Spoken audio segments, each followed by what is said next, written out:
রাধে রাধে। দেখো আজকে ব্যঞ্জনের কালকে দিতে পারিনি ভিডিও, আমার খুব চাপ যাচ্ছে আর আমাকেই ভিডিও নিতে হয়, সেজন্য আমি পাচ্ছি না সময় মতো নিতে। এই দেখো পাঁচ তরকারি হচ্ছে, আজকে পাঁচ তরকারি হয়েছে, তার সঙ্গে আরেকটাও থাকবে, সেটা আলু পোস্ত। এই দেখো সবাই রেডি হচ্ছে, সকালে যে যার মতো কাজে ব্যস্ত। আমার এখানে কারো বসে থাকার সময় নেই। এই দেখো চানা পনির আমার অর্ডার আছে, ফ্রাইড রাইস আর চানা পনির, খাসির মাংস 4 পিস করে, এইসবগুলো সব খাবে। পাবদাটা দেখে নাও, আমি গুছিয়ে ভিডিও করতে পারিনি, কিন্তু যা যা করেছি সব দেখাচ্ছি। এ দেখো পাবদা, এ দেখো ফ্রাইড রাইসের সব ভাজা হচ্ছে, ফ্রাইড রাইস হবে। হ্যাঁ, 3.5 কেজি চালের ফ্রাইড রাইস করেছি, আমার লাগবে 2 কেজি চালের, কিন্তু আমি 1.5 কেজি বেশি করেছি, কারণ হোটেল তো, তখন এ চাইবে ও চাইবে, না করতে পারবো না। 3.5 গায়ে দেখো আলু পোস্তর পনিরও কেটে কাটা চলে এসেছে, আলু পোস্ত হবে।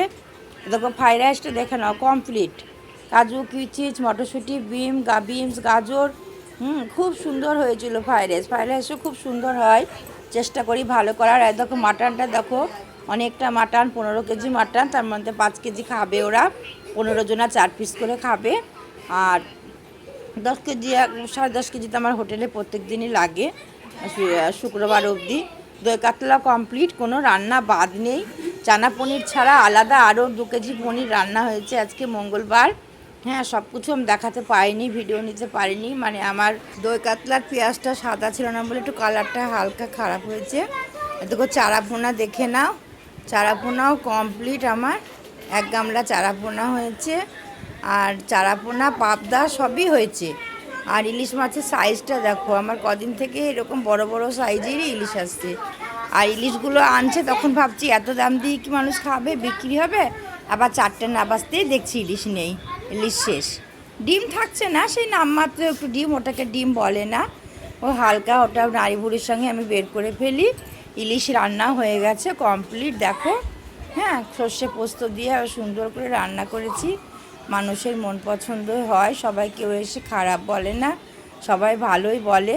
এই দেখো কালিয়াটাও দেখে নাও, কালিয়া হয়ে গেছে। কালিয়ার ঝোলটা আমি কাজু মগজ বেটে একটু গাঢ় করে করি, তাই ওটা কালিয়া হয়ে যায়। পাতলা ঝোলের মতনই মশলা থাকে, এমন কিছু মশলা থাকে না, ভয়ের কিছু নেই। ব্যঞ্জনের কোনো খাবার খেয়েই কারো শরীর খারাপ হবে না। আর মাটন তো দেখলাম, ওখানে কড়াই হয়েছিল, এবার কেটে কেটে চলে আসলো ঘরে, 3-4 গামলায় তোলা হয়ে গেল। একবারে সেই আচারের মতনই হয় আমাদের মাটন, পাতলা ঝোল টেলটেলে হয় না, কারণ পাতলা ঝোলের মটন কয়েকজনা পছন্দ করে, সবাই করে না। আর চিকেনটা হয়ে গেল, এই দেখো চিকেনের লেগ পিসগুলো তোলা হচ্ছে। লেগ পিসটা আলাদা করে রাখতে হয়, কারণ শুধু লেগ পিস অনেকে চায়, তখন মাংস থেকে লেগ পিস খুঁজতে গেলে মাংসগুলো ভেঙে যায়। আর দেশি মুরগিও কমপ্লিট, দেখো দেশি মুরগিও দেখে নাও। দেশি মুরগিও প্রত্যেক দিন 2টো করে রান্না করি, কোনো দিন 3টে রান্না করি, ঠিক নেই। যদি কেউ অর্ডার ফর্ডার দেয় তখন 3-4টে করি, কিন্তু আমাদের প্রতিদিন 2টো করেই হয়। প্রত্যেকটা রান্না আমাদের কমপ্লিট, কিন্তু আমি সব ভিডিও নিতে পারিনি। রাধে রাধে, তোমরা ভালো থেকো, আমি খুব ব্যস্ত, কিছু মনে করি।